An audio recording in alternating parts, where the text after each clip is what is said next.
గోవా వెళ్ళానని చెప్పాను కదా, ఇది గోవాలో థర్డ్ డే ఫ్రెష్ అయ్యి బ్రేక్ఫాస్ట్ చేసి టూర్ ప్యాకేజ్ కదా, వాళ్ళే వెహికల్స్ని ప్రొవైడ్ చేస్తారు.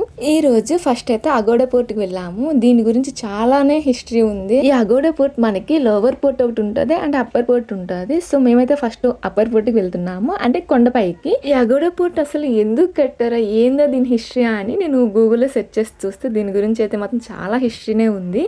అండ్ మీకు తెలుసుకోవాలని ఇంట్రెస్ట్ ఉంది అని అంటే మాత్రం వీడియో చూడండి, లేదంటే స్కిప్ చేసేసేయండి. అండ్ పోర్ట్ లోపల పాతకాలంలో టెంపుల్స్ ఎలా ఉండేవి అండ్ ఇప్పుడు వాటిని ఎలా చేశారని కూడా కొన్ని ఫొటోస్ అయితే ఉన్నాయి. ఇక్కడ వాల్స్ అయితే మాత్రం చాలా బాగున్నాయి, ఫొటోస్ చాలా బాగా వస్తున్నాయి. కొన్ని ఫొటోస్ అలా దిగేసాము. పోర్ట్ లోపలికి అయితే వచ్చేసాము, అది కూడా అప్పర్ పోర్ట్ కి. అండ్ ఇక్కడ నుంచి సముద్రం చూస్తే వ్యూ పాయింట్ చాలా బాగా కనిపిస్తుంది. ఈ పోర్ట్ గురించి కొంచెం షార్ట్ కట్ లో చెప్పేస్తాను.